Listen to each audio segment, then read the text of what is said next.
Hey everyone, welcome to episode 27 of the Sarah's podcast. Today's guest is Amanda Afiya. I have to say up front that I absolutely love talking to Amanda. You just know it's going to be a great episode when you get in touch with someone for the first time and they say, "Why would you want to talk to me? I'm just not that interesting." Amanda currently works with Source Communications on a couple of client accounts. She is also the co-founder of Source Intelligence alongside Joe Barnes, Nikki Hancock and Giovanna Grossi. She's also non-executive director of Cartwheel Recruitment. And like that's not enough, she's also involved with Hospitality Action and Adopt a School, a programme where chefs help children get interested in food at a young age. Amanda is a proper trooper. Many that know her know that last year she struggled with breast cancer. I respected Amanda's work from a distance before, but now my respect for her has gone through the roof. So I hope you enjoyed today's episode.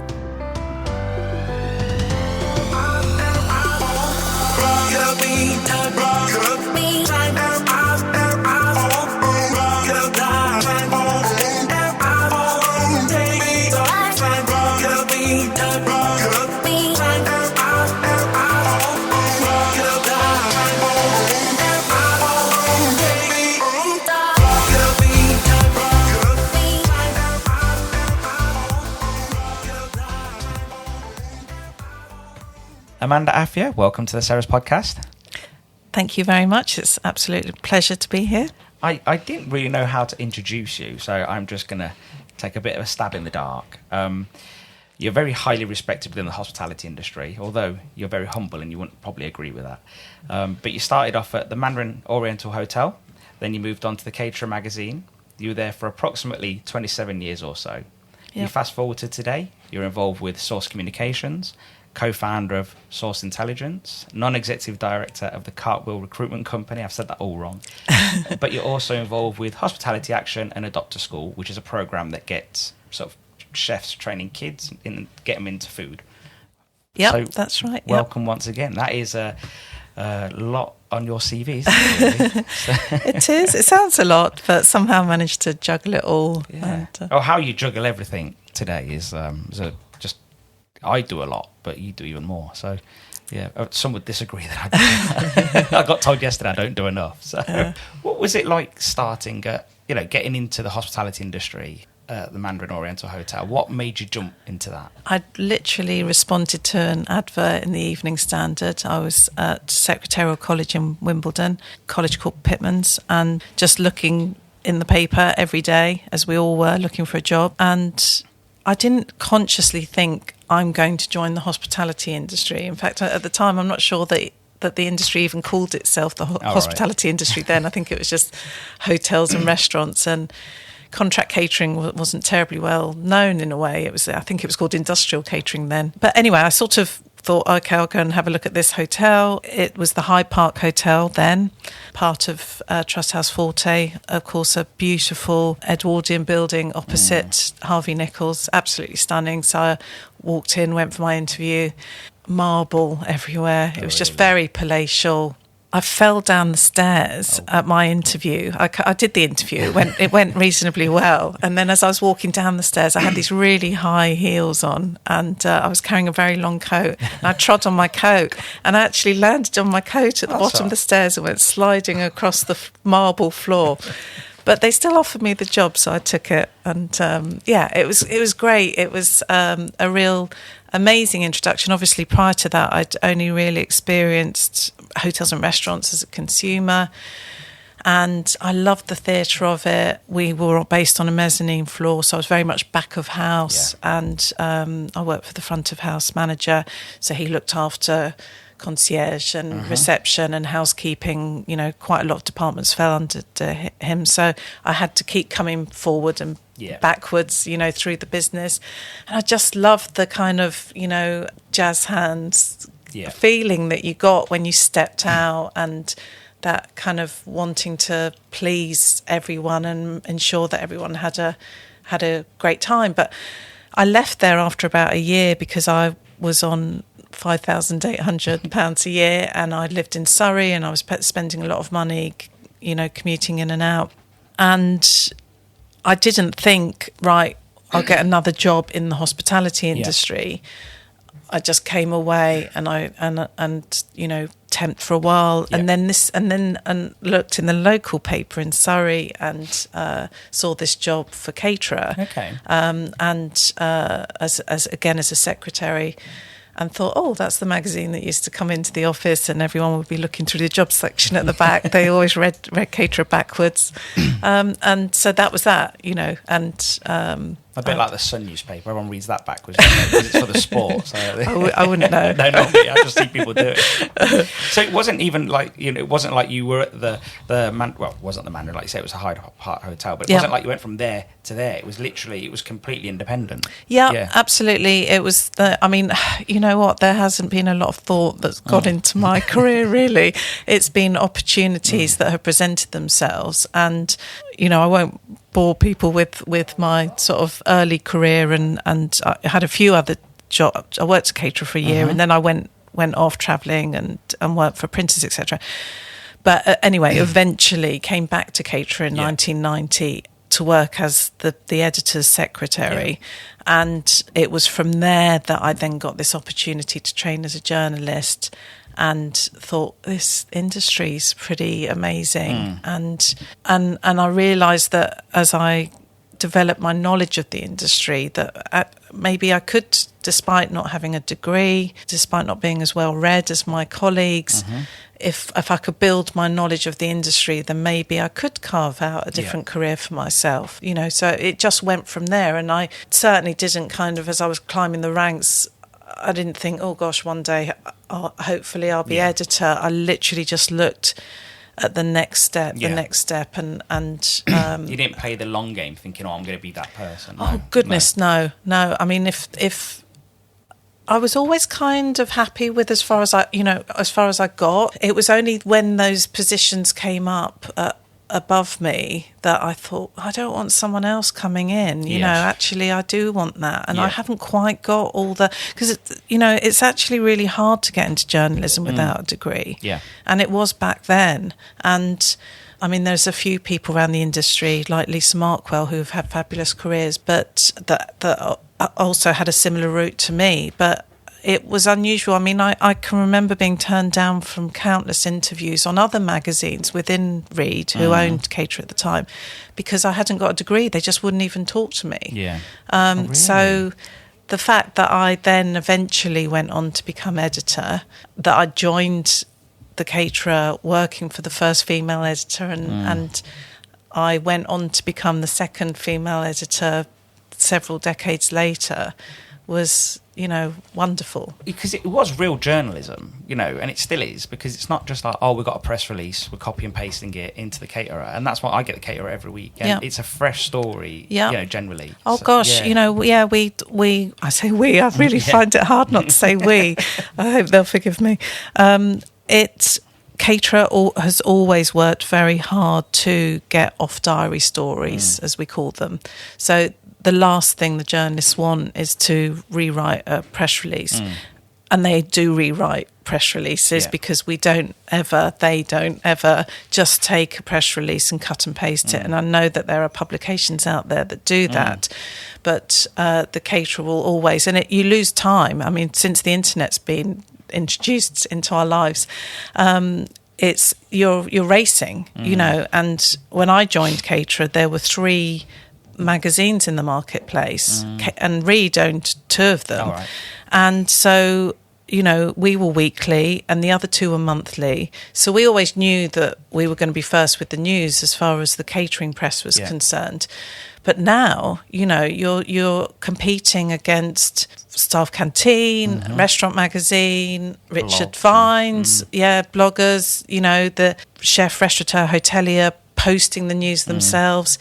So it's very hard to be first with the news, especially when you are not prepared to just take something and shove it up. You want to check it out, you want to rewrite it, put your own intro on that. You don't necessarily, even though I'm in PR now, don't necessarily want to lead with what the PR is telling you to lead with. You want to get a little bit more out of it as well, don't you? Absolutely, yes. Yeah, you want to give it context. The press releases don't always have the backstory there. You might know a bit more. You might with Michelin, take Michelin for example, you know, when that comes out, it's not always immediately obvious what's happened. The focus is very much on the new stars, but you have to pick away at it to work out who's lost and where there's been changes, and perhaps has a star been lost because a restaurant's being refurbished, or, you know, has closed for a period. You want to give it a little bit more context. So it's never, you can't just rush to marketplace and say, hey, here's the results. You have to analyse them, and that takes time, and that's hard for a publication like The Caterer, which is incredibly professional and has some brilliant journalists on board.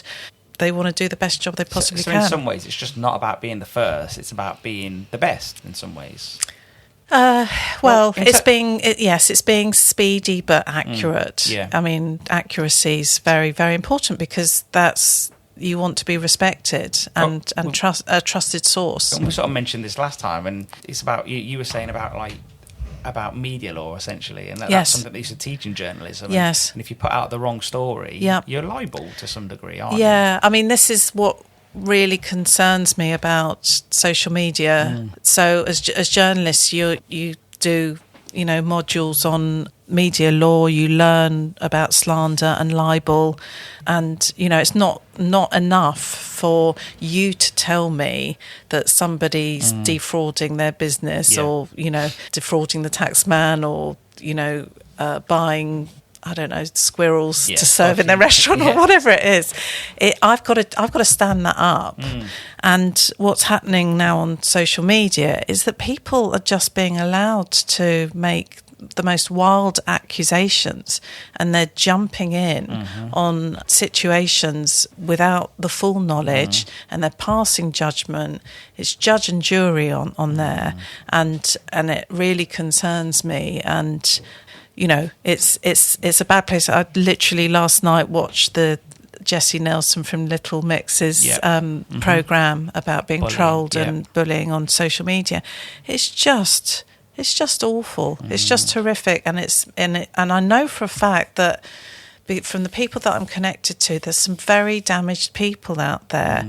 I'm in touch with a lot of people that aren't particularly famous, but, you know, over the years I've connected with them on Facebook or Twitter or Instagram or through LinkedIn, and they have got issues. They're angry. They put out angry statements themselves. Then people respond, and it's just horrible. And it's, you know, none of us are psychologists. Well, this is it. Well, some people are, but obviously, but it doesn't help when everyone has fans, and then those fans are all either super fans or super haters. And then that magnifies it. So then you've got, we're against them.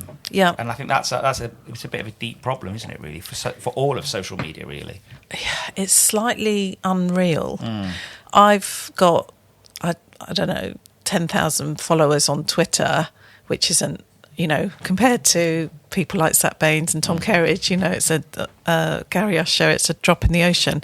But it's a sizable amount.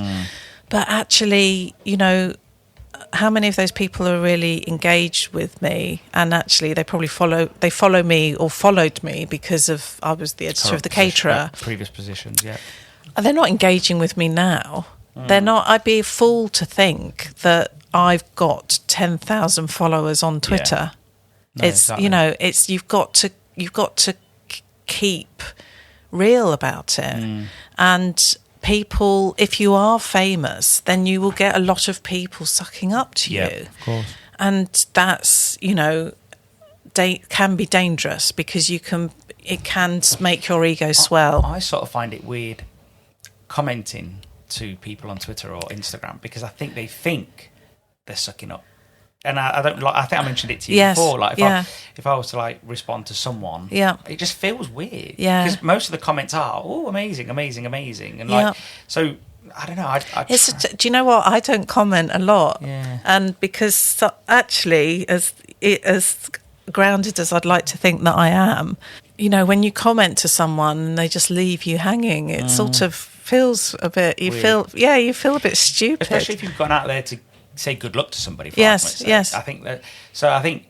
It depends where I draw the line. So one thing I won't do is someone saying hello. That's good old days. But yeah, I think that one thing I won't do is if someone's being needy, I tend not to say, oh, you'll be all right. Or, I don't like the whole vague book thing. I try not to.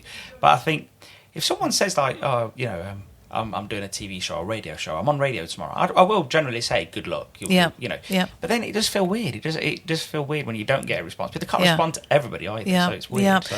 The thing that I've learned about chefs in particular over the years is that a lot of them are incredibly insecure people. And it's something that's fascinated me since I was, in my early 20s and when I first started interviewing chefs. There's a vulnerability about them, and so they feed off this. I don't know whether it was because they were told they weren't very clever at school, they fell into catering, they then suddenly found that there was something that they were really good at. Fast forward, they've got their own place, and they've got people saying to them on a daily basis, oh my God, that's amazing. That's the most incredible thing I've ever tasted. You're a god, you're this, you're that. I mean, apart from footballers, I can't think of many other professions where people are constantly praised. Yeah. I wasn't, as a journalist. Occasionally someone would say, oh, thanks for the article. But generally, I didn't need that to do my job. And so I think you've got these people that doubt themselves, perhaps have struggled at school, struggled with literacy or struggled with maths. They've gone on to build incredible businesses. But those vulnerabilities don't go away. Well, they're magnified, if anything. And so it's nice. I mean, when somebody pays you a compliment, it's lovely. But you have to be careful about the flip side, I think. Yeah, you have to sort of think, I can't rely on this. It's not healthy to need that adoration. But it's an interesting one because the people that we see on television, the chefs that do a lot of TV, are so brilliant at it and so slick and so confident. But you sit down with them privately, and there is still that kind of insecurity there, which I've always been really drawn to. One person that you mentioned, and not to call him out, it's just that you mentioned him because he's probably none of those things, is Gary Usher. Yeah, like I follow him on Twitter and Instagram, and it's a roller coaster ride. Yes, it's just, and I'm an observer, and I probably see one out of every 100 tweets that he puts out because you ain't got the time. Yeah. And you think, wow, that's his life. Like, it's drama after drama. It's Gary's such a lovely guy. He's such a lovely guy. And he and I go back quite a way. He used to ring into the magazine, and before he became Gary Usher, he used to ring into the magazine and offer to make cups of tea for us, and I used to just laugh and think, he's a bit crazy. Bye, and then he contacted me, I think it was in 2011, 2012, to say, I'm running this restaurant called Sticky Walnut, and we're doing really good food, but we're struggling to get traction, and can you do anything? And I thought, oh God, here we go again, another kind of someone that wants coverage, and I probably can't help because they're probably, caterer always tried to show best practice, and so it was, we always wanted to write about leaders in their field, and so I was sort of like, right, okay, well, tell me a bit more about yourself. What's your background? And he said, well, I used to work at Shea Bruce, and I used to work for Angela Hartnett at York and Albany. And I suddenly sort of sat up straight and thought, hang on a minute, this is someone that's got a good pedigree, who's gone off to Hull on the outskirts of Chester and set up a neighbourhood restaurant. And I know, without even going there, that because of his background, that it's going to be of a reasonable quality. And I commissioned a menu watch. A colleague did it, and then it went on to win a Katie the following year. And Gary's, oh gosh, I feel uncomfortable sort of analysing him. He's got this kind of persona on social media, and I think he's realised that he's got something that he can really use, and people love it, and it's helped him enormously to grow his business. But there's another side to him, which is a more vulnerable side. So he's a complex character. I think he wears his heart on his sleeve as a person. I don't know the guy, but I'm just looking at what he puts on Twitter and Instagram. He wears his heart on his sleeve. He's out there, and me and my friend have read some of his responses. We just laugh our heads off, because they're just. It's almost like it's poetry for telling someone to f off, isn't it? But you think he's not like that face to face. Is he not? Face to face, he's quite. So it's almost shy. like social media is his alter ego. But it's like I remember reading something. I just thought he said something like, "I'm going to take a break off social media," and I thought, wow, this must really consume his life, because. But they always say, don't they? Live by the sword, die by the sword. And if you're going to use Twitter for good, there's always going to be the flip side to that. There's going to be people out there that want to sort of, put you down, like anything, isn't there? Yeah, I don't know if Gary's got an addictive personality. I would suspect he does, and many chefs do. Yeah. And so they enjoy that interaction. And I mean, I couldn't be on my phone all day. I miss huge chunks of social media. I sometimes feel like I'm on it too much, and I probably am. But then when you see others, it's just like, wow. But I think for me as a person, I don't know the guy. I probably wouldn't know him if I bumped into him. But I think that he clearly wears his heart on his sleeve. He's very passionate.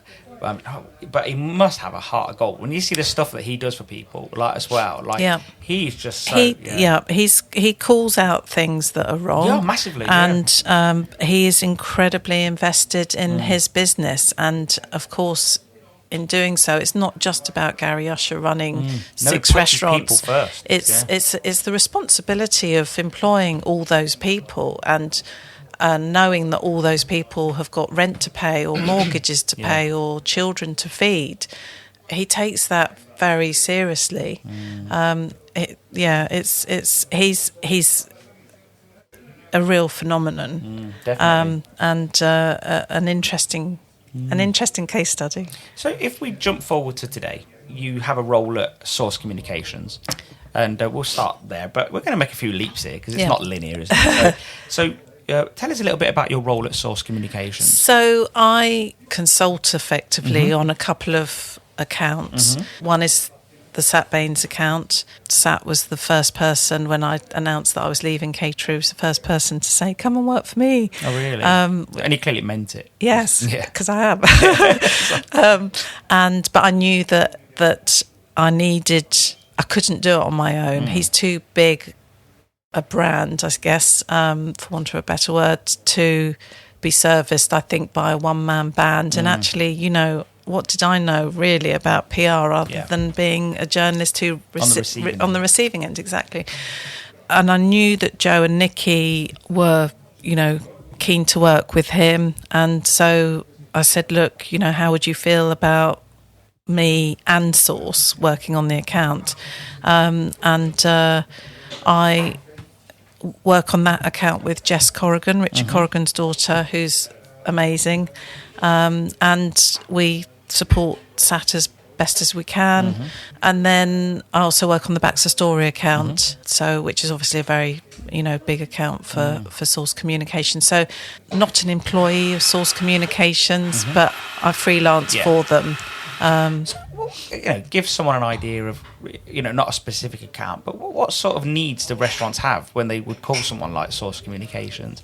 Is it to be famous and be on TV? Is it to be in the local newspaper? Or is it to have, national recognition? What sort of we dealing with here? All sorts, really. I mean, you set out your objectives at the beginning and then you revisit them constantly. Yeah. Someone like Sat actually doesn't want to be on telly very much, he says no to more things than he says yes to. That's good. His strategy is to sort of pepper his coverage throughout the year, really. And then you get others that do want a book deal, or they do want to get on Saturday Kitchen, or they might want their own show.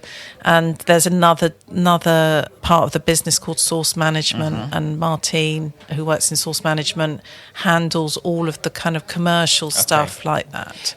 And so, not calling anyone out, because obviously that's not fair, but like, do you guys in PR sort of beef people up even if they're not ready for stuff like that? Like, if they're not very, I don't know, if they're not very much of a TV personality, would you say, like, you know, maybe that's not your thing? How does that work? Or would you just say, look, we're going to try and do whatever we can? Like, because there is that fine line between sort of creating hype and believing hype, if you get what I mean. I don't. I've not seen any evidence of it going on, because you're just going to fall foul, I think, if you do that. You might have somebody who's a bit raw, who's on the way up, and they've got to cut their teeth with interviews, and you then have to be very careful about who you put in front of them.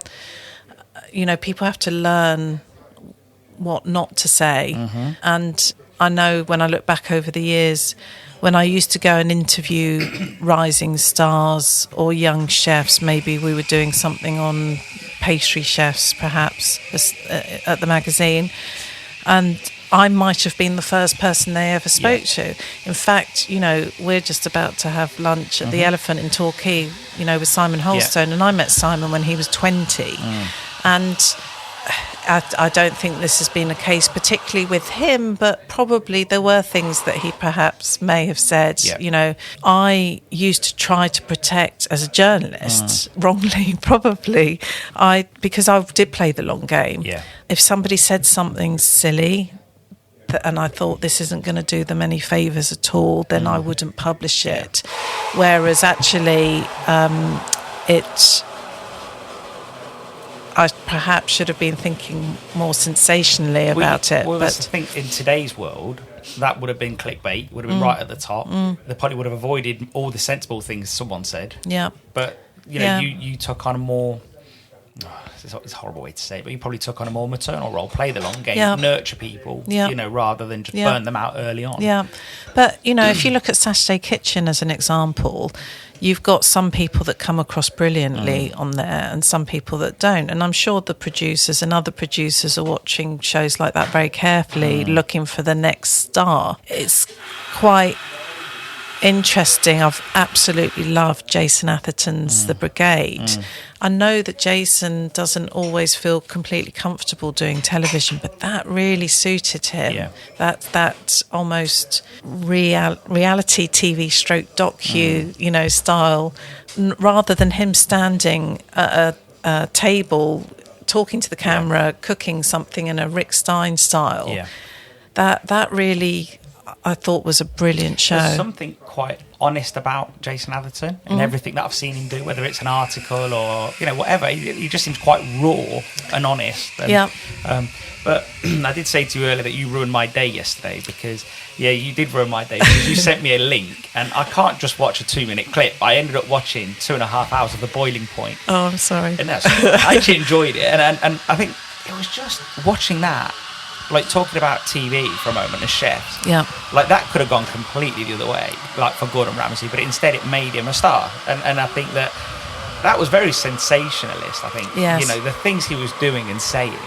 Like, he knew all along, in my opinion. I'm watching that now and it's 16 years later, give or take. It was 1999, so nearly 20 years. And well done to the guy. He looks younger today than what he did then.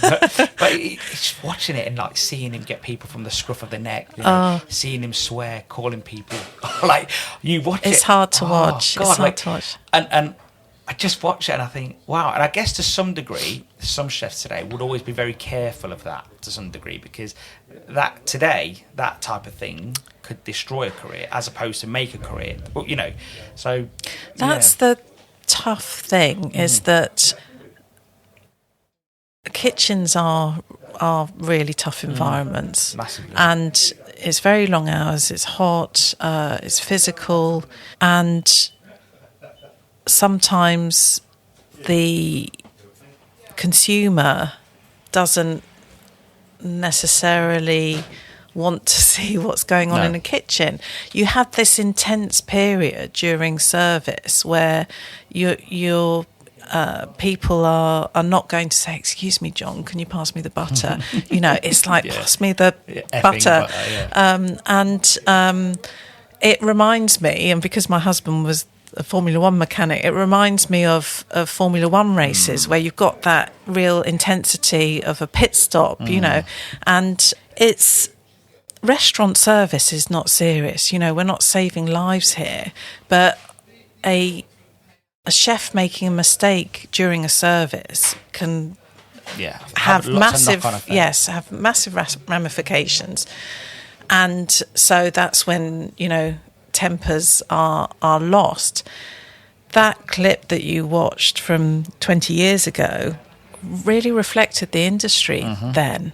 And I don't think it does now, although it still goes on a little bit. There are... I still feel we've got a little way to go. So you was working at the caterer back then. Yeah. If you can tap this far back, but if you can remember, because I know a lot has happened. What was the general feeling when that came out between chefs or the industry?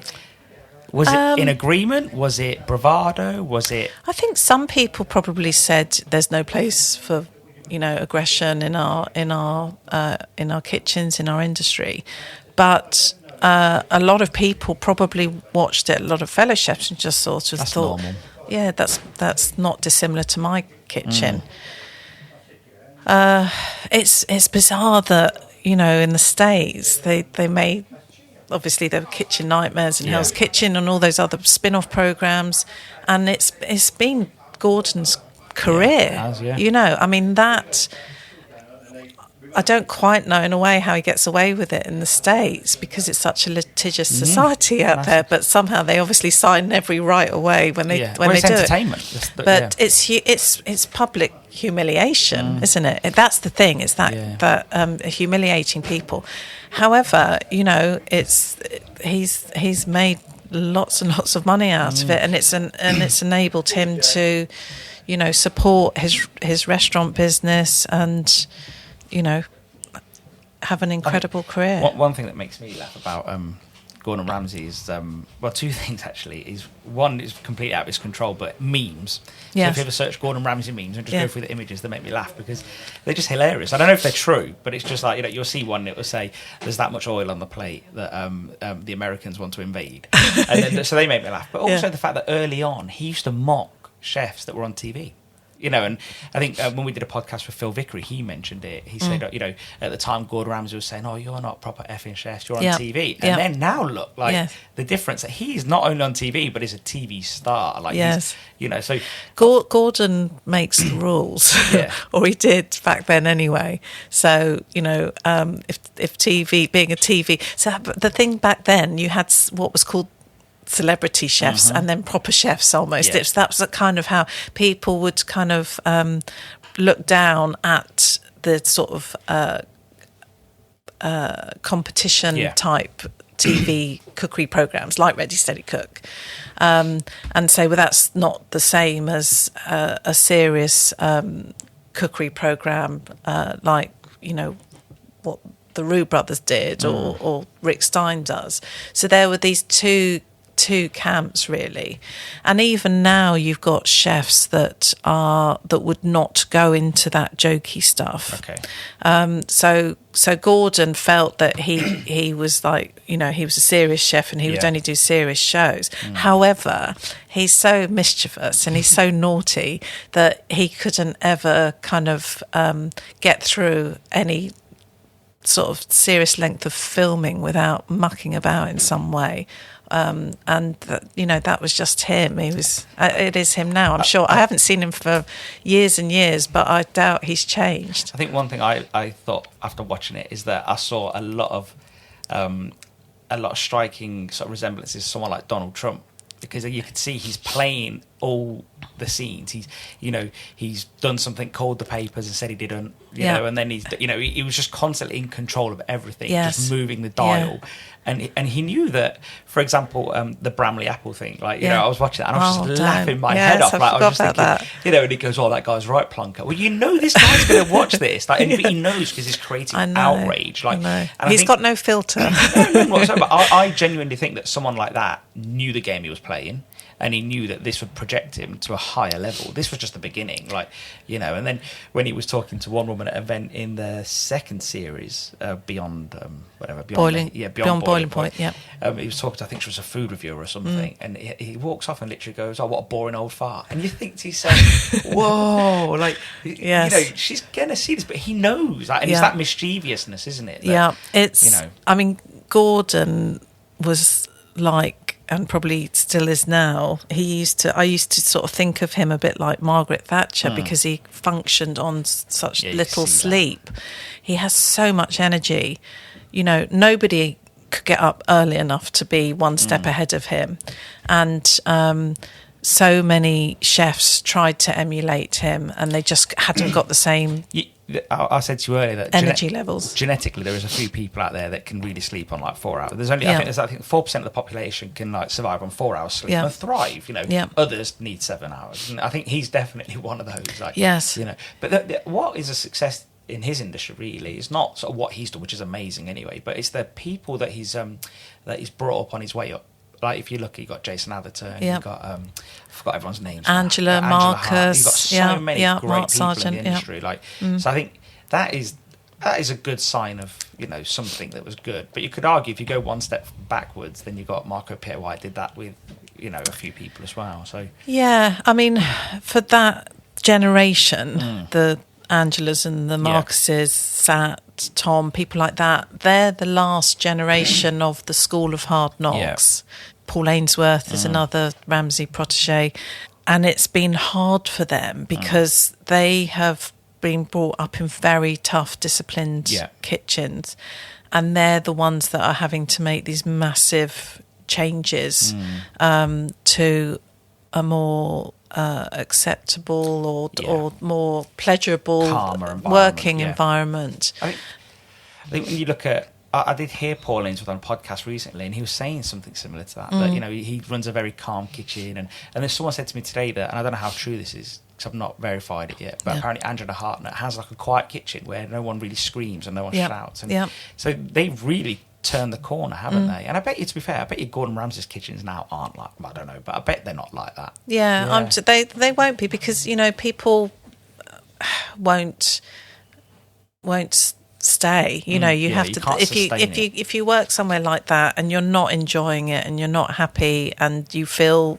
you know, that you're being dressed down all the time, then you're just going to walk away.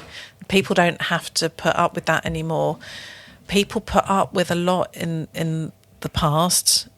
I dare say Gordon put up with a lot in the kitchens that he worked in, and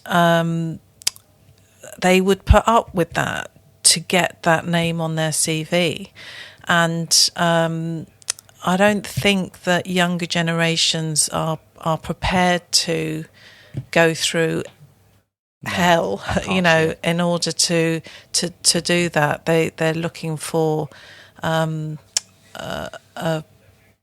a calmer existence, you know. And I think that is starting to come through a bit more now. You know, we'll go back to Garrett Usher for a second. He really does protect his team. Like, he's like, you know, you can tell, like, he really cares about them. He won't allow customers to treat his team like crap. No, you know, and I think, that's lovely. You know, whereas I think years ago it would have been completely different. Like, you know, Gordon Ramsay sacked someone for drinking water in the restaurant. Like, you think, well, you know. Yes, although Gordon does have a very nurturing side to him.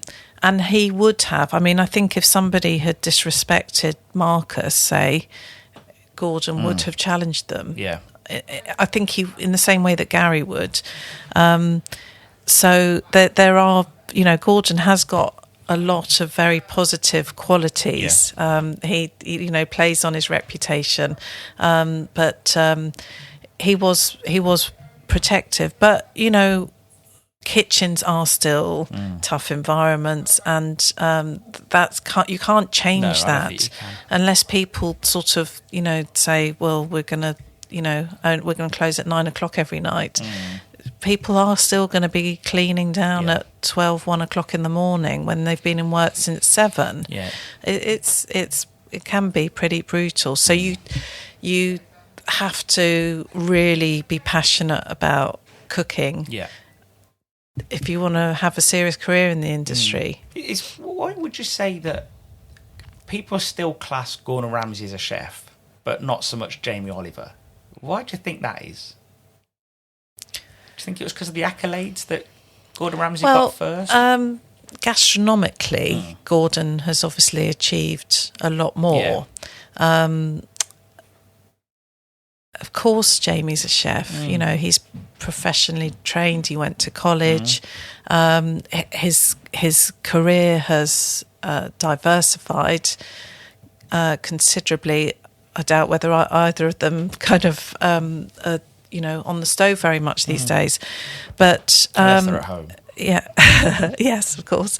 But they're both professional chefs, so it's to me, and anybody that's trained properly and gone into the industry, the grey area for me are people that are what I would call domestic cooks who have then gone on to have a TV career, and they get referred to as chefs. And to me, a chef is an industry professional. Yeah. There's nothing wrong with being a cook. It's just being categorised. Absolutely, as one. Exactly. No, absolutely, yeah. If we put your PR hat on, obviously you're a journalist for all those years. What's it like for you now dealing with journalists? How does that? Does it make you go on? I'm wriggling in my seat. It's fine. It's a bit weird. Some people that I deal with now know me from Caterer, or know that I'm still writing. I do still write now, so some people are absolutely cool. Yeah. Some people I feel like they've really talked down to me. And I do sort of feel like saying them, I used to be, an editor. Do you ever get off the phone and think, was I like that? I get off the phone and think, I know I was never like that. I do think, God, there's some rude people out there. But you know what? I have to put my ego away and give them what they want. And if that's information regarding SAT or, and they want it quickly, they can come across as a little bit brusque. But I suppose both your clients, in some respects, or the clients you deal with, are very different, aren't they? Because I'm guessing something like Baxter Story is very trade focused, and someone like SAT is very sort of like national stroke international focused. Well, yeah, so SAT, of course, has got a great international profile. Baxter Story have got concepts such as Benugo on the high street, so they are kind of growing their profile within consumers. Historically, yes, only people in the industry would know of them, and that's the same for a lot of contract catering businesses. But a lot of them now have kind of developed coffee businesses or restaurants. Retail Baxter Story, or the parent company Baxter Story, WSH has got a restaurants division. Oh, okay. So they want to get beyond the point that people would only know them if they work for Barclays in Canary Wharf, and Baxter Story happen to do their catering for them. I see. And they're very much on that journey and doing very well with it. How do you obviously you've been in the industry a long time. How do you deal with people, regardless of what their job is, whether it's a chef or a journalist? How do you deal with people that really believe their own hype? I think that's how because again, being from PR, the majority of PR people are building up the hype. Yeah. So then how do you then bring everyone down to realistic expectations? Well, I don't really. I probably dealt with more people like that when I was at the Caterer. Okay. And, sometimes the team would come back from interviewing someone and say, oh, my God, that person's such a tool. And, you know, I used to think, well, it doesn't matter really what we think of them. It's our job just to write about them. And I'd say to the guys, you know, I'm not asking you to go on holiday with them. I'm just asking you to analyse them and write a profile piece. But I wouldn't necessarily stay in touch with people like that. A very good friend of mine in the industry, Rob Kirby, always says birds of a feather fly together. And I look back on my career. I mean, you'd think after 30 years that I'd have loads and loads of friends in the industry, but actually I haven't, because I only socialise with a handful of people from within the industry, and that's the people that I feel are genuine and authentic and honest with me. And if somebody is, you know, really massively into themselves, then I wish them the best of luck, but they're probably not the sort of person that I want to hang out with. That makes sense. I suppose you just treat your work life like your home life in a way, don't you, really? Yeah. So how and why did Source Intelligence come to be? Well, that was sort of off the back of this conversation that I had with Joe and Nikki, as the founders of Source Communications, about SAT and work collaborating on that project. And Nikki and Joe said, how else can we help you? Because I was, you know, stepping off a cliff in a way, walking away from caterer. I was relocating to Devon, so I'd got no contacts, you know, other than a few restaurateurs and hoteliers in Devon. But, you know, I just didn't know what was I going to do, you know. And because I had been a section editor and a deputy editor and an editor for such a long time, I knew that I didn't want to just go to Tavistock and write. I didn't want to be on that treadmill of just churning out copy. So I knew that I had to kind of, you know, be open to other things.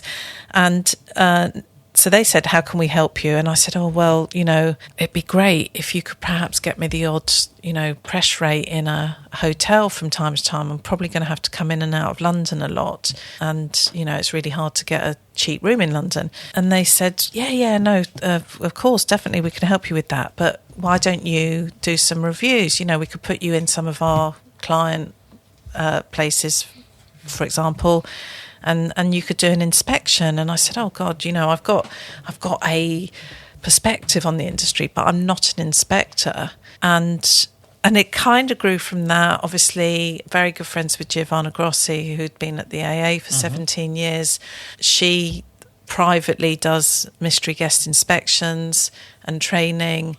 And slowly, the four of us kind of grew together and said, look, you know, there's something here. There's loads of mystery guest inspection services out there, but are there ones that really are in tune with what the industry's offering now? So things are a bit more relaxed now. So it's not so easy to tick a box and say that's a 5-star hotel.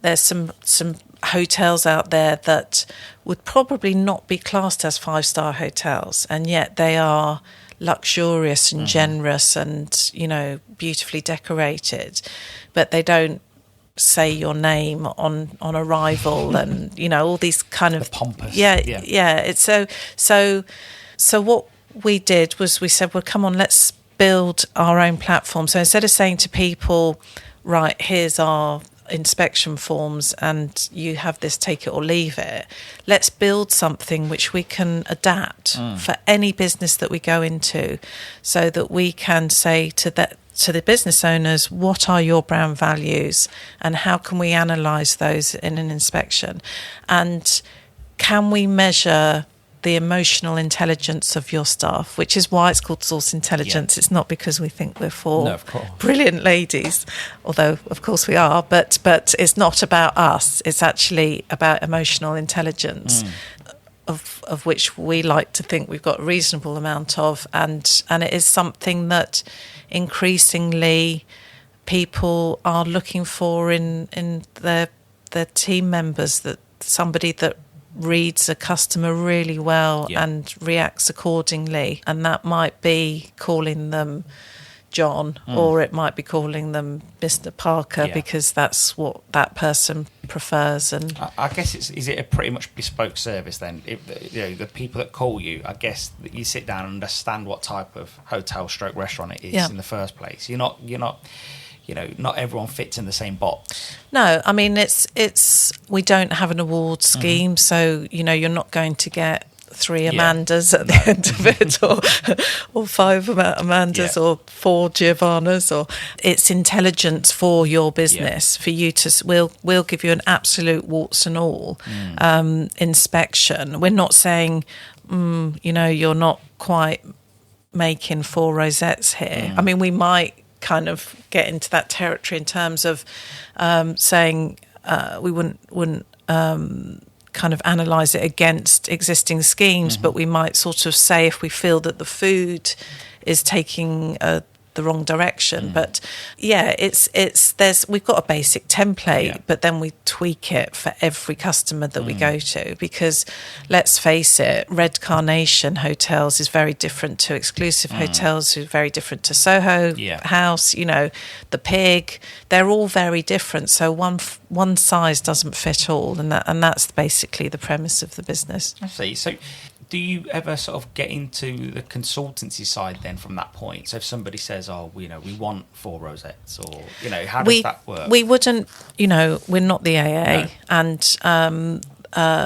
so we wouldn't be able to say, we can help you get 4 rosettes. That's just not possible.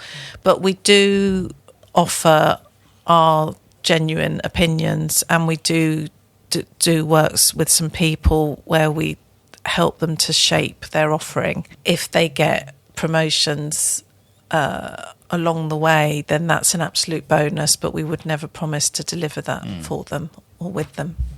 So the Katies, you've been pretty much instrumental with that in your career, and give us a little bit of how it all sort of got going and started, and why you think they're pretty special. Well, the Katies predate me. They were launched in the early 80s, 83, and they were actually sort of created, and I only kind of fairly recently found out the history behind their creation. So Read Business Information, when I joined them in 1987 for the first time, had about 50 different publications then, Flight International, New Scientist, Hairdresser's Journal, Community Care, Computer Weekly, so all sorts of different businesses. New Scientist might not have been around then, I can't remember. Amateur Photographer was up there as well. The business just really produced magazines. And one or two publications had a bit of success with creating some events, and all the editors in the business apparently were pulled together and said, look, we've got to develop some new revenue streams here. I want you to think about what you could do in your market. So, you've got to go back now. I mean, we're absolutely saturated with awards now, but there was nothing like that then. And the editor at the time, Joe Hyam, came up with the Katies to recognise, the best talent in the industry, and he came up with Hotelier of the Year, and a few years later he came up with the Acorn Awards, which recognises 30 rising stars under the age of 30 every year. And so the Katies were born, and I think I thought it was 1988. I think I might have gone in 1987. I had to look at the Katies Academy to try and remember whether I was in the room or not. I didn't know, then. I didn't really appreciate what I was going to as a young secretary. I, was more concerned with what I was wearing and how my hair looked. But obviously, as time went on, I grew to appreciate what an incredible thing it was. And for a long time, it was the only thing in the marketplace, the only set of awards, really. And then slowly others sort of, sidled up alongside it. They're still very much revered, though, aren't they? They are. Yeah, they are. What's the main award that you can get? Well, there's the Lifetime Achievement Award and the Special Award. Of obviously, the sort of ones that they tend to sort of finish on. You kind of, when you're planning the night, you kind of want it to build up to a crescendo, and that's how those awards are seen as. But the Chef Award is also one award that's kind of very late on in the evening because it's so coveted by chefs. Is that the one that Paul Ainsworth just won? Yes, yes. Yeah, but he's just won Chef Award, an independent restaurateur. But yeah, I mean, it's the chefs that I grew up with, the people, like Jason and Tom and Sat, they wouldn't always openly say, I want to get that, but it was seen. I mean, you look at the roll call of winners, Mosiman and Kronberg and Heston, Gordon. It's, of all the things, lots of people can win 3 stars and lots of people, but, only one person can win the Chef Award that year. And so it is a very special award. So how does someone enter, or do they get nominated for these awards? Either. Some people can enter themselves, and some people are obviously nominated. Some people are nominated, they don't even know they've been nominated. The entries come in, the editorial team will then kind of go through them, and this is very extreme, but there are certain awards where it's unlikely to go to somebody that you've not heard of. You shouldn't be awarding the Chef Awards and for people in the audience going, who? So it's they're you don't want to rule out people, and there are some very interesting nominations that come through, and they're kind of analysed on their strength. And then the editorial team then pull together the judges' dossier, and these dossiers are massive, and they will, in addition to the nomination that somebody's put in, you'll do research on entries in the guidebook, articles that have been published, any extra information, financial information, go onto Companies House, look at financial performance. So very thorough. Because you wouldn't want someone to win and then maybe go bankrupt, for argument's sake. No, it wouldn't. It wouldn't be ideal. So we do, there's me saying we again, they do say, to the judges, we send the dossiers out to judges, they then come together for one day and they chew over the nominations. And you do say to the judges,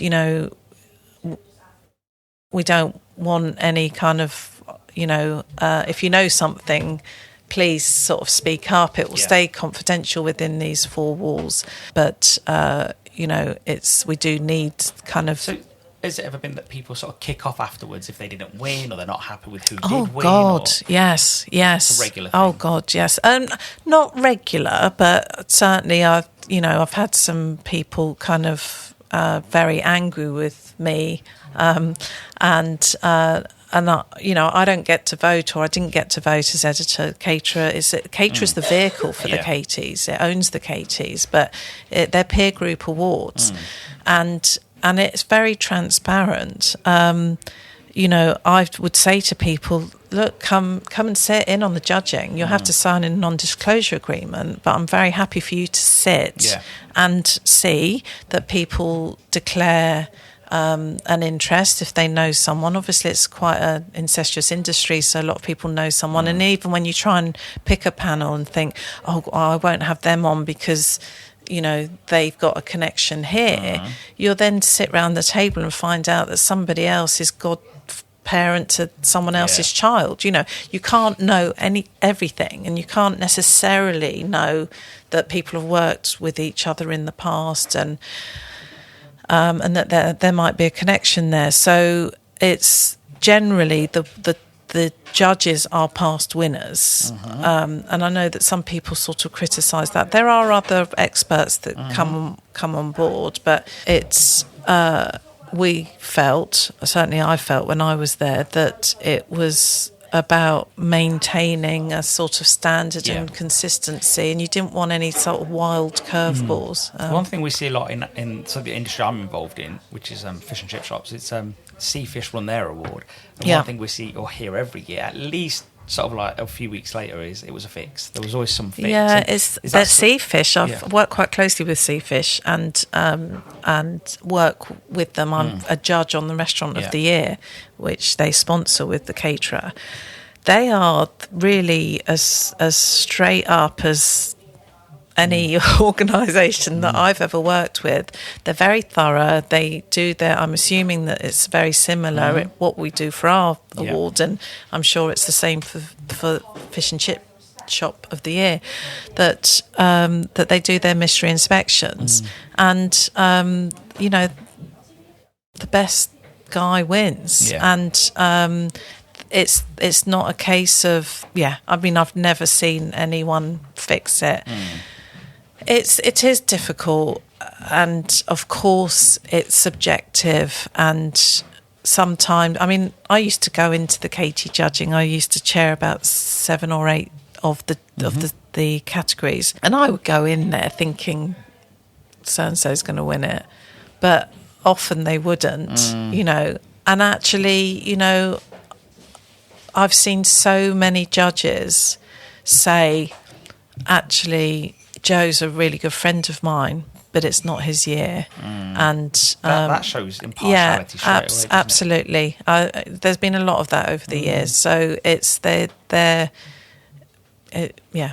See, Andy Haler mentioned that that sometimes the Michelin Guide do really, really strange things, and he said, like you said, in the Katies, you won't just see someone come out of nowhere. They'd have to show a bit of unless it was a newcomer to the business. But generally, he said you'd have to. But he said sometimes that Michelin have just done really strange things. So, what sort of strange things have you seen over the years in that respect?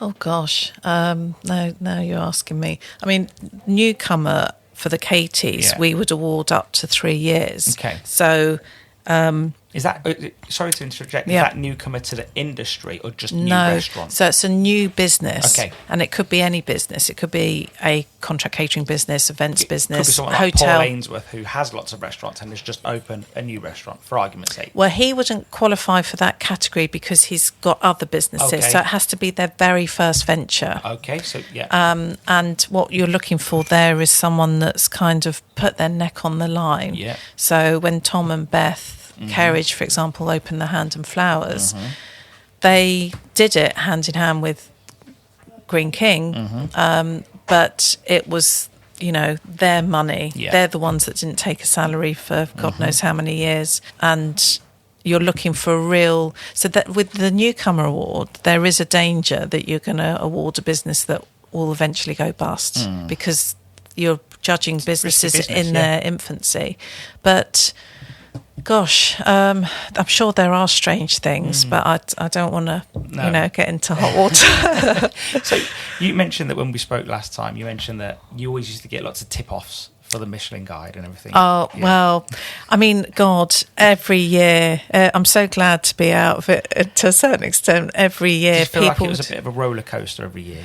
Yes, and it was, there's been a few years with Michelin where it's leaked early, and that was a nightmare. As a journalist, you'd be scrabbling around. I remember one Sunday afternoon where it broke, and I'd got family coming for dinner, and my computer was in the conservatory, and I was literally running back and forth trying to cook this roast leg of lamb, and also doing all these stories, because of course we'd always break it down into what was Wales and Scotland and Northern Ireland and England and London and deletions and bib gourmands, and so, but people will always, already of course people are saying, do you think there's going to be a new 3-star and who's going to get 2, and do you think that one might get demoted? And very rarely do people call it accurately.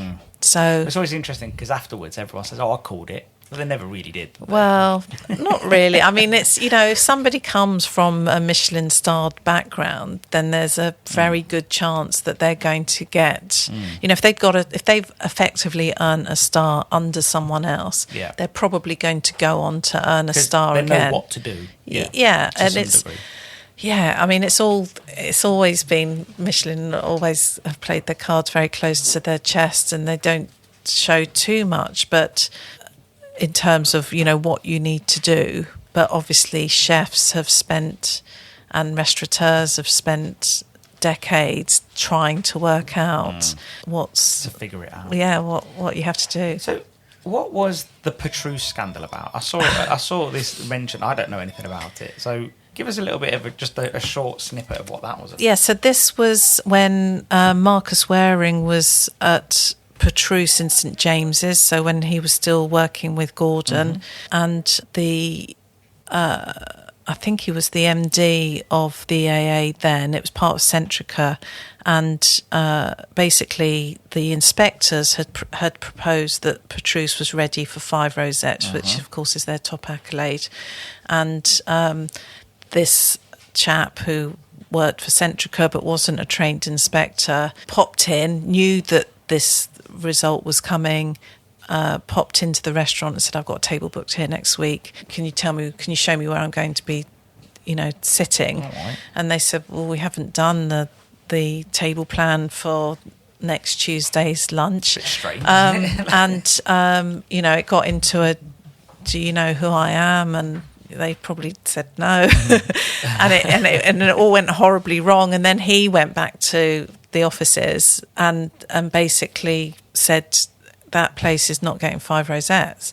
And the inspectors said, oh, yes, it is. And this internal battle ensued. And Simon Wright, who was the editor at the time, fell on his sword over it. He said, I'm going to resign. And before he resigned, I met him in a pub in Mayfair. I think it's been made into flats now, but we had this cloak and dagger meeting in Mayfair, and he handed over all the internal emails to show that this was going on. And he wrote about it. Simon's a great restaurateur. He's got a place in Wales now, and he wrote a book called Tough Cookies, and he talked about told the story far better than I am now. But I said to him, he had a young family at that point, and I said to him, look, you don't have to do this. It's incredibly principled, but you've got to think about your wife and your kids, and you're just going to step out with no job just to make this point. But he did it, and he, at this point, of course, Gordon and Marcus knew nothing about it. And so we were carefully sort of, I worked with a colleague, Louise Bozek, who was on the news desk at Caterer, and we worked together to sort of, pull this story together. And Simon said, look, I've got to tell Gordon. And I said, okay, but the minute you tell Gordon, you've lost control. I can tell you now, he will go to the Standard, he will go to the Nationals, and it will become his PR story. So we went to press, if I remember rightly, we went to press on the Monday, and we'd come out on Thursday. And I think Simon told Gordon on the Tuesday or the Wednesday, and then I immediately had the Telegraph, I think it was, rang me up, demanded that I send them my source material, and I said absolutely not. And they said, why? You're just a trade magazine. And I thought, oh, you're definitely not getting it now. And so they ran as much as they could from what Gordon had told them, but we had all the evidence. And it was I remember somebody saying, oh my God, that's the story of the decade. And it was difficult because it made, obviously, we had a very strange relationship with the AA then. A lot of the inspectors that had taken a stand were still there. AA's changed hands many times since then, so that guy's sort of well out of the picture. But yeah, it was it was about trying to fix something or trying to stop somebody from getting something that they genuinely earned, and they got called out on it. So it was a big deal. So that was being a bit of a diva, really, and then using his position to then penalise somebody because he didn't feel like royalty. Yes, but I can't think of anyone. But nobody should use the words. No. Do you know who I am? No, it's nobody. It makes you cringe, doesn't it? Yeah. But imagine going to a place a week before though, week before, and saying, "Where am I going to sit?" Yeah. That's just strange. Yeah. Right? So it's almost like, I wonder if he had a vendetta in the first place. I think he just, some people just abuse their positions. I've been really lucky to have enjoyed some incredible hospitality over the years, and some people are still extending that hospitality to me. I've just spent the weekend staying in South Lodge in Horsham. My niece was getting married down the road, and David Connell, the hotelier, really, really took care of me and my family, which was so incredible. But I never, ever, for a minute, go in anywhere thinking I'm going to get comped. And of course, hopefully Simon will when we have lunch in a minute. But no, only joking. I absolutely never ever would expect that, or special treatment. I think I find it really weird when people don't charge. Like one of my customers in Whitby, they always, don't worry, but I'll just leave a big tip. I can't. I just find it really I'm the same. If I suspect that someone might do that, then I always make sure that I've got loads of cash on me. At least the staff can get tipped out of it because they served us, and I always find it's the best way to be about it. Yeah. And, but well, and especially that moves on to the next bit, which is obviously the industry's going through a tough time. And if they're giving away free food, that's not good either. So, in terms of the industry at the moment, I think it's fair to say that the whole food service industry is going through a tricky moment. But if we look at the restaurant industry, you see Jamie Oliver Group, obviously everyone knows about them. Pizza Express having a difficult time. Do you think that we're going to see some casualties? Yes, I think it's inevitable. I mean, the economic indicators aren't quite saying that we're in recession, but I know, I listened to your interview with Robin Shepherd. I know that people are having a hard time, and certainly the services economy is under considerable strain.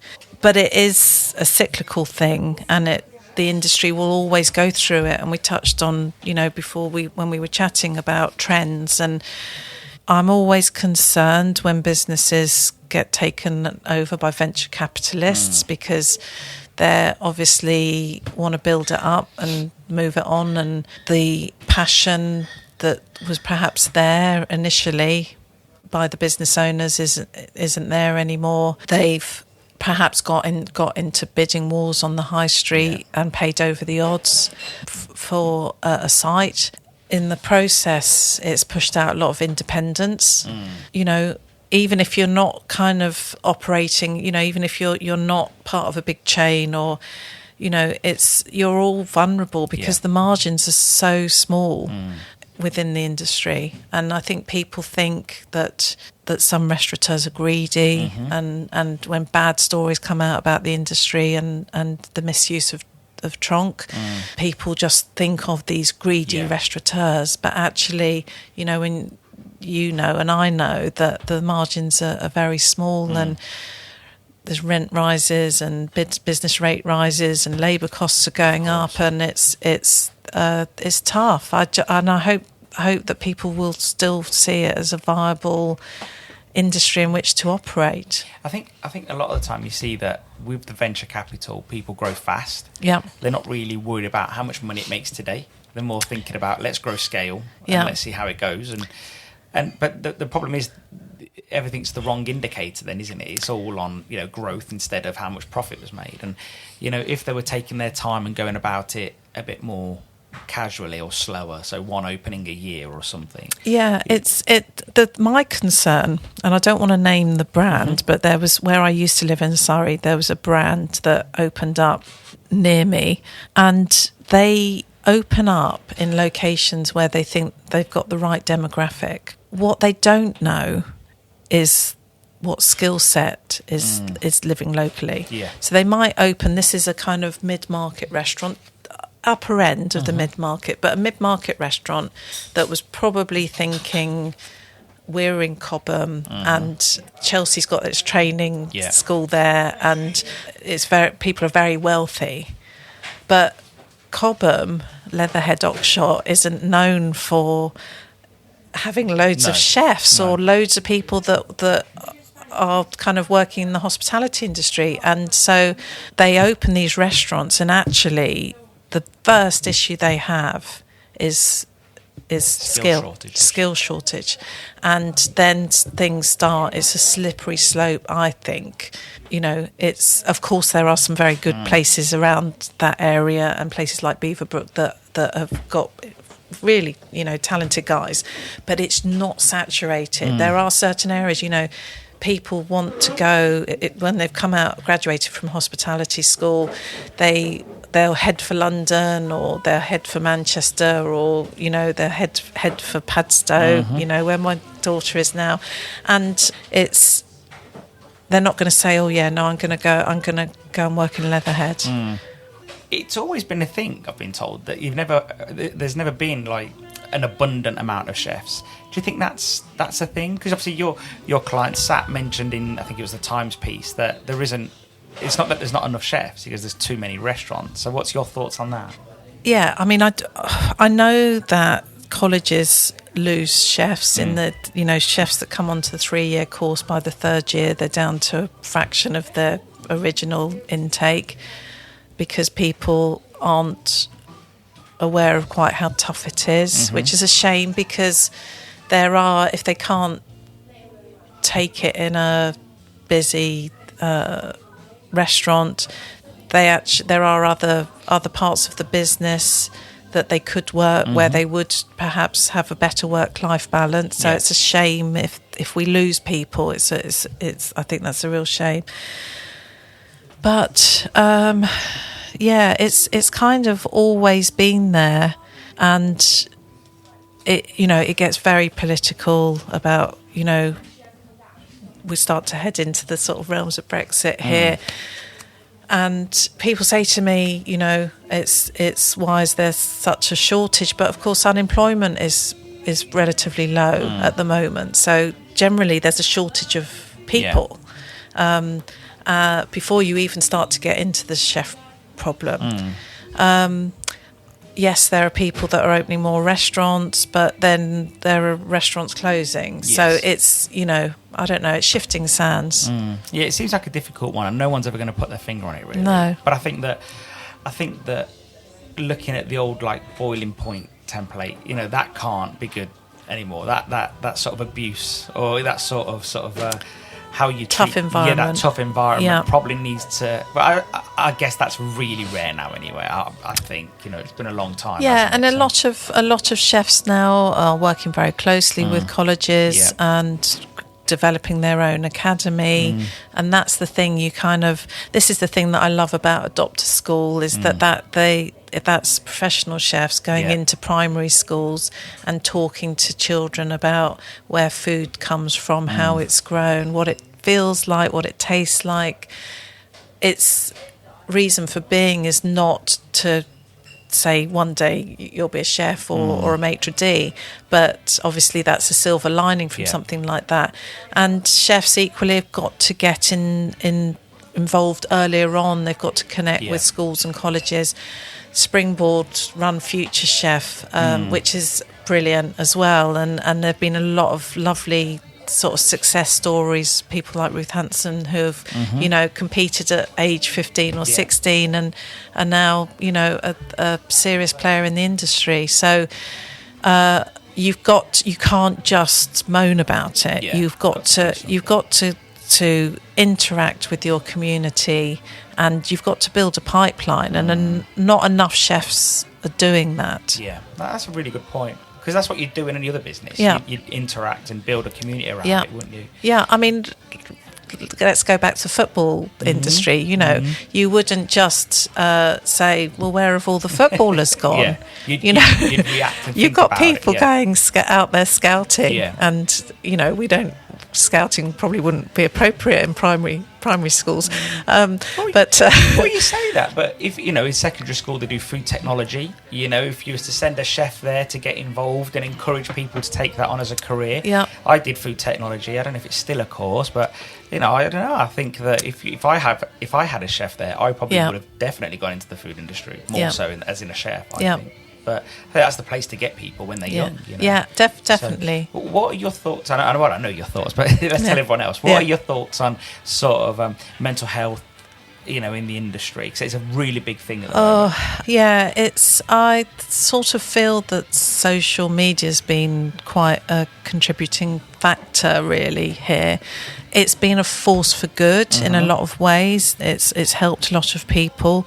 But I do also think that there are a lot of people that are pouring their hearts out on social media, and all these people like you and me are untrained psychologists who are offering up advice, and actually people need to talk to professionals. But I also think that, and I'm probably going to be attacked for saying this, but I also think that there are some people that kind of milk situations or like the attention that they get, and that dilutes a little bit from the people that have got serious issues. And that's why I think sometimes people that are really, really struggling slip through the net. We don't see that the guy that's not saying anything over there has actually got problems, but he's just not talking about it. Suffers in silence as such. Yeah. Because obviously Hospitality Action deal with some of this, don't they? And give yes, support, they do. Don't they? Yes, they do. So do you think that, I think one topic we got into last time we spoke, I think it was on the phone, is that there is an element of sort of substance abuse, whether it's drugs or whether it's alcohol. And obviously people are doing really long hours and they feel like they want to unwind, put their feet up, and sometimes you do need something to take the edge off. So do you see a bit of that sort of getting in the mix? Yes, I don't think it's specific to hospitality. No, I don't think so. I think society has got a problem with drink and drugs, and so I've got a 22-year-old and a 21-year-old, and as a mother, that's my biggest fear has been keeping them away from drugs and hoping that they've got the courage in their friendship groups to say no.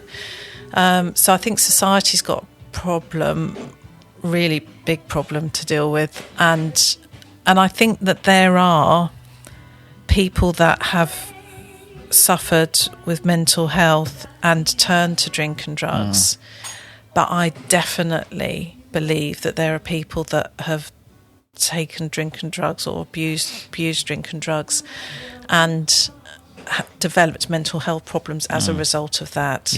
And I've know plenty of people, unfortunately, and I've lost some people because of that, and that worries me. And people that smoke weed, and my kids always take the mickey out of me because I normally call it dope, but people that have become dependent on weed and think it's fine and it just helps you relax and all this kind of thing, well, I've lost someone who it developed psychosis and took their own life. I think one thing I mentioned to you as well, there's a couple of things, that social media doesn't replace social bonds. No. So you need strong social bonds. Yeah. And I've got a friend of mine, and many would be surprised that I have a friend, but he sort of tries to use social media as that, as a way of building him up. And I always say to him, like, don't try and get it from there. Go out with your friends, go to the pub, go for a meal with your girlfriend, or try and create real social bonds, those connections. And then one thing I mentioned to you before is that there's evidence that says that if you're under 26 years old, you really probably shouldn't be doing marijuana, because it does, after a long time, if you're a chronic user, it messes with your brain, like it turns you very sort of paranoid, and but I think you've got to be a pretty chronic user. But I think after the age of 26, they say it's fine, because especially with males, their brains have sort of settled in. I've never tried it, but it's just evidence that's sort of starting to come out. I've read that as well. I don't know so much about use as an older person, but it's it's... I think it's just everything, isn't it? When you put social pressures on board, whether it's external or social media, and then a really heavy workload. Yeah. I think sometimes, especially when someone's doing an 80, 90-hour week, they just want a way of having a life. So I think that's probably where that comes in a little bit. Yeah, I think obviously a lot of people, it's a recreational thing and it's a social thing. But then you also get people like Phil Howard, who it wasn't that at all. He was privately, taking cocaine. Was it more curious? Yeah, absolutely. With him, he said, as a young man, that he was always sort of pushing the boundary and trying new things, and then when he found himself in a very demanding role at the Square, where he was running a business and was stressed and was working long hours, he would take himself off and in a disused car park and take drugs on his own, and he very bravely told his story through Caterer about 10 years ago, and he did the video. There's a video still online if anyone wants to watch it, and you'll be able to and you'll be able to read his story. And it was, he had been clean for quite a few years when he came to speak to us about it. But Caterer had carried out some research then. We were doing quite a lot on drink and drugs awareness, which is how I kind of got close to HA in the first place, really. And we did the survey, and it came back saying that sort of 10% of your workforce have got drink or drug dependency. And I remember the HR manager at Claridge's then saying, well, I've got 300 members of permanent staff, so that means like 30 people have got a problem.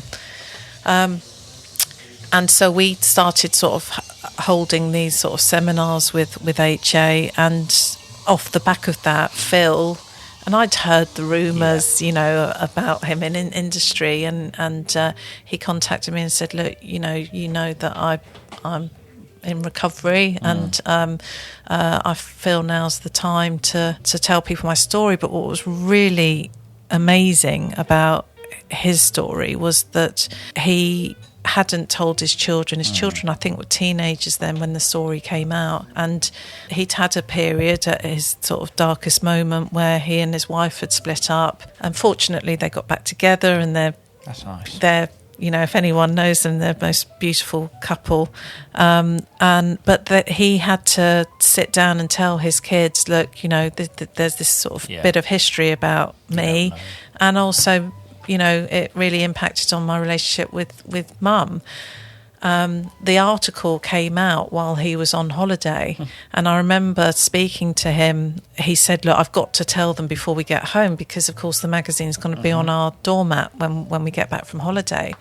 And I remember saying to him, and I think this was by email, and I said to him, don't tell the kids at night, because don't let them go to bed on that kind of, again, your motherly instincts.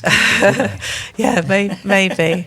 But it was such a brave thing to do, and I've got so much admiration for him. And I saw him actually on Twitter the other day. Jackson Boxer, the chef, was saying, I think that he's been clean for about a year, and Phil was straight on there saying, well done, mate, and take it every day, one step at a time. And so in that respect, social media is absolutely amazing. But as we touched on earlier on, the sort of bullying that you get on social media and the trolling, and that obviously can also have a really negative effect. And when people, they might have all this kind of connection with people, but they still go back perhaps to an empty flat, and just flicking through their phones, thinking, who's still awake and who can I talk to? Well, they say is what a lot of people do when they want like a bit of a dopamine hit. They'll text 10 people, and then 10 people, obviously, well, not always, but will come back and say, "Oh, what's up, mate?" And then they end up going to bed, like they forget, But it was interesting because regarding like the cocaine bit, I think Gordon Ramsay highlighted it a few years ago, but then everyone sort of went mad. Why was that? Because he brought it up, or because did he come from a different angle on it, or? What do you mean that they it went seemed mad? Like some people didn't like the fact that he'd mentioned it. Well, his brothers Yeah. was a drug addict. Yeah. I don't know if he still is now. So Gordon has got personal family experience, and he was probably also aware of people using it around him. So I don't see why he's unqualified. There's a little bit of outrage, but maybe. But then it's just everyone's got an opinion on everything, haven't they, these days? This is it. Yeah, this is so, true. but actually, I think he was in a good position to look into something like that. I think, and it also, he's got the platform to also shine a light on it. Yeah. Which is, why not use it? Clearly, if Phil were to do something like that, and Phil lost his brother, people would really sit up, because he's a very serious chef. Yeah, he doesn't come across like he speaks from personal experience, and he's hopefully educated some people about it.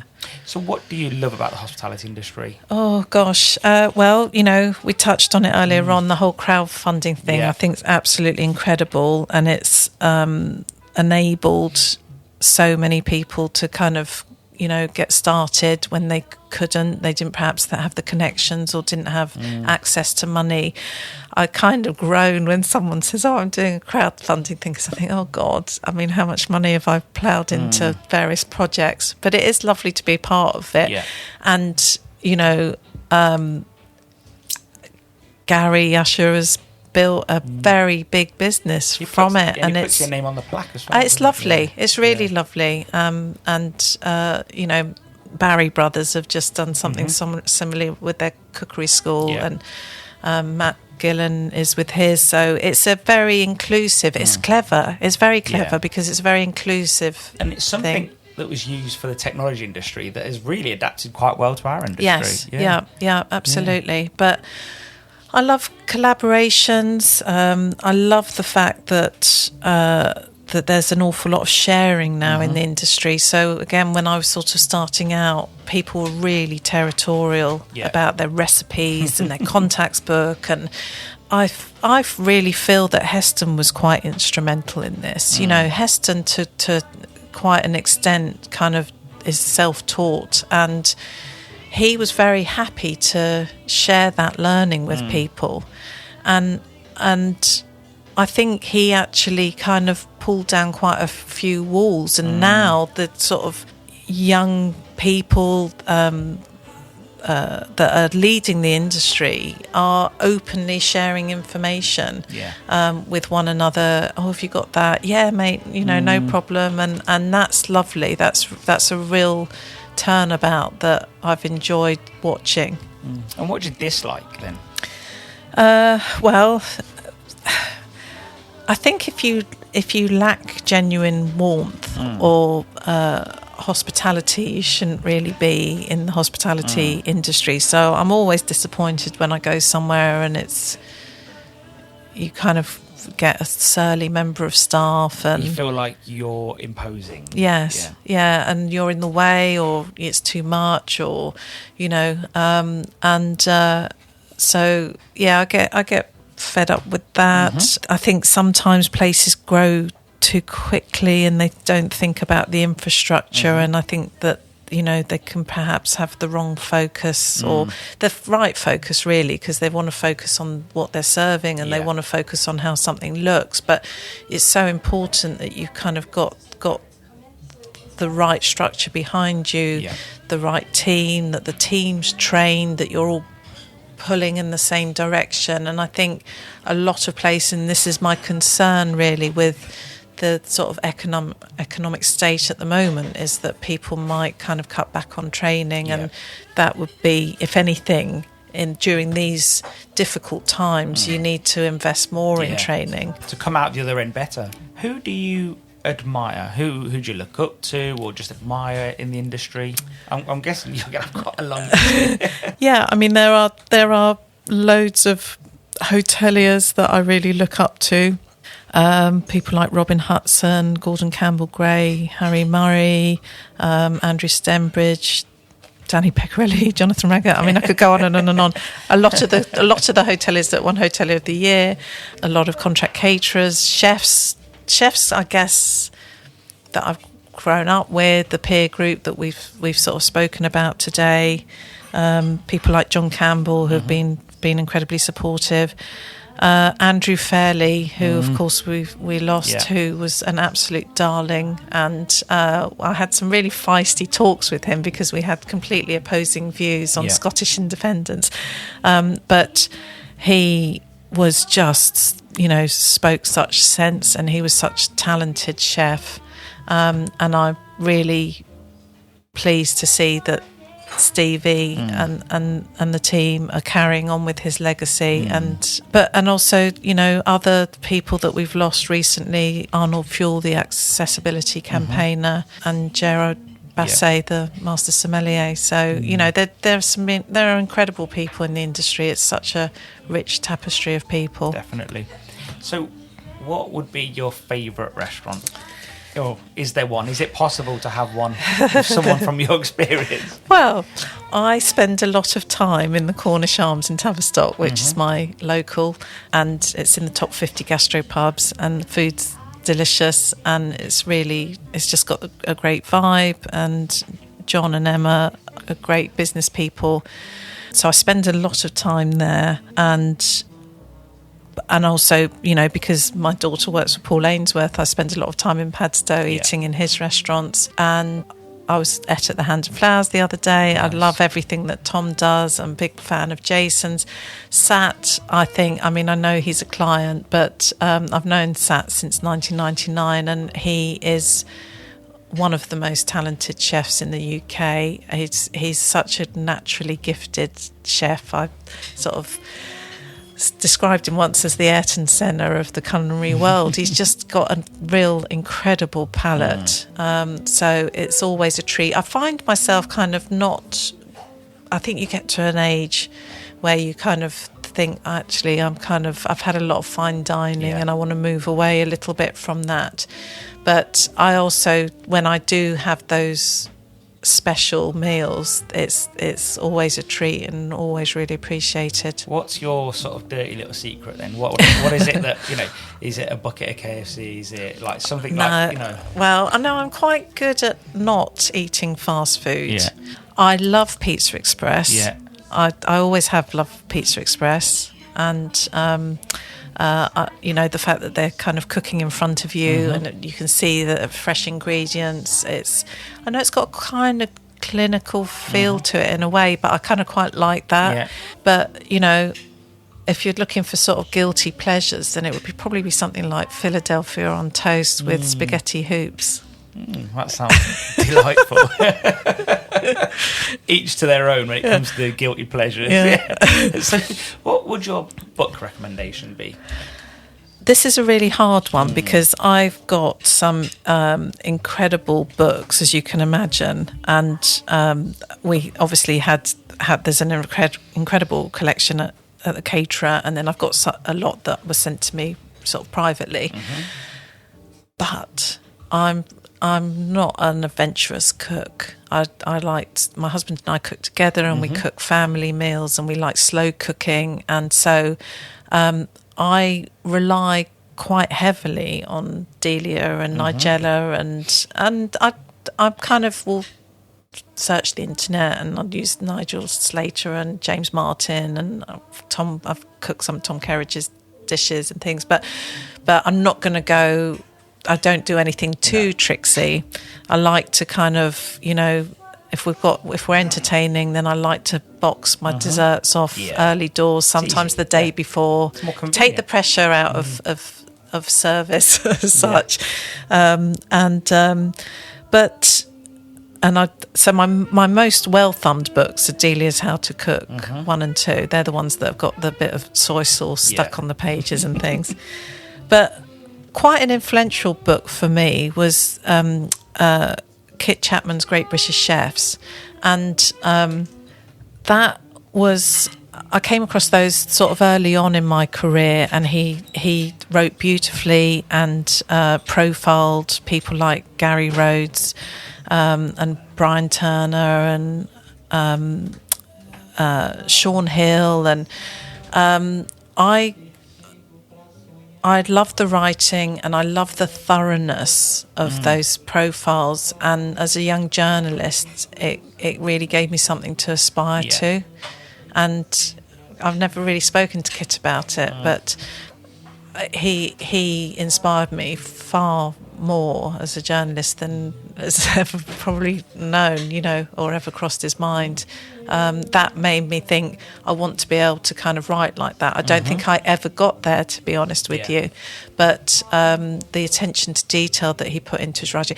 Kit's a very well-read man, so his vocabulary is vast, but he wrote with authority, and that's what I tried to do. Yeah, and I'm sure it was from there, if I remember rightly, that Albert Roux wrote one of the forwards, I think, and wrote about saying that the pubs should be the bistros of Britain, and people that took that advice have and we've moved away from the sort of spit and sawdust type places and the sticky carpet, Boozers and it's changed, haven't they? they have changed enormously. Go to a boozer now and ask for a cappuccino and use the Wi-Fi. Yes. Well, look, on that note, Amanda, we're going to go grab some lunch. I just want to say thank you to our host, David Hambury from Hambury's in Babbacombe. And we'll end it here. Thank you very much for your time. Thank you. It's been great.